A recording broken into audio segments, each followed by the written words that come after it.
നോക്കൂ. ഒരു കുടുംബം വിനോദസഞ്ചാര കേന്ദ്രമാണ് എന്ന് തോന്നുന്നു. അവിടെ ഇരിക്കുകയാണ്.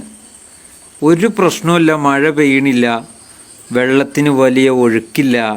കുട്ടികളുമൊത്ത് വളരെ നല്ല രീതിയിൽ അവരിങ്ങനെ ആസ്വദിച്ചുകൊണ്ട് വെള്ളത്തിലിങ്ങനെ നിൽക്കുകയാണ്. അവരുടെ ഡ്രസ്സ് കാര്യങ്ങളൊന്നും നമ്മൾ ശ്രദ്ധിക്കേണ്ടതില്ല. ഞാനിതൊരു സന്ദേശമായി മാത്രം നൽകുന്നതാണ്.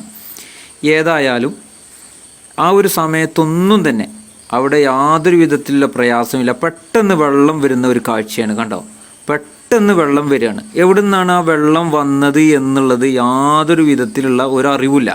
കാരണം അവിടെ മഴയില്ല എന്ന് വിചാരിച്ചിട്ടാണ് അവരവിടെ ഇരുന്നിട്ടുള്ളത്. പക്ഷേ മറ്റൊരു സ്ഥലത്ത് പെയ്ത മഴ ആ ഒരു പുഴയിലൂടെ ഒഴുകി വന്ന ആ ഒരു സാഹചര്യത്തിലാണ് ഇത്രയും വലിയ ഒരു അപകടം ഉണ്ടാക്കിയിട്ടുള്ളത്.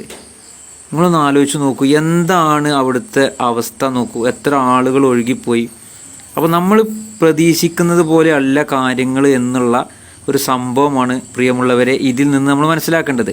കാരണം നമുക്കറിയാം, നമ്മുടെ നാട്ടിൽ വിശേഷിച്ച കേരളത്തിലൊക്കെ ഇപ്പോൾ നല്ല മഴയാണ്, വൈകിട്ടൊക്കെ മഴയാണ്, പെട്ടെന്നുള്ള മഴ ഉണ്ട്.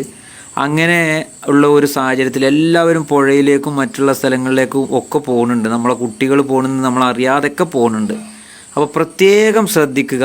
നമ്മൾ വിചാരിക്കുന്നത് പോലെയല്ല കാര്യങ്ങൾ വരുന്നത് എന്ന് ഉള്ളതിലേക്ക് വിളിച്ചോതുന്ന ഏറ്റവും വലിയൊരു ഉദാഹരണമാണ് ഈ ഒരു വീഡിയോ. ഈ വീഡിയോ ചിലപ്പോൾ നിങ്ങളെല്ലാവരും കണ്ടിട്ടുണ്ടാവും.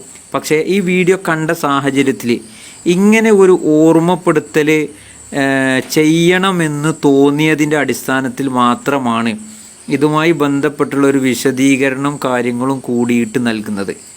ഇത് നമ്മളെല്ലാ ആളുകളും ഷെയർ ചെയ്യുകയും എല്ലാ ഗ്രൂപ്പുകളിലൂടെയും എത്തിക്കണമെന്ന് വിനീതമായി ഓർമ്മപ്പെടുത്തണം. നമുക്ക് വേണ്ടി മാത്രമല്ല, നമ്മുടെ ചുറ്റുപാടുമുള്ള ഓരോരുത്തർക്കും വേണ്ടി ഇത് നിങ്ങൾ ഷെയർ ചെയ്യണമെന്ന് വിനീതമായി അഭ്യർത്ഥിച്ചുകൊണ്ട് നിർത്തുന്നു. നന്ദി.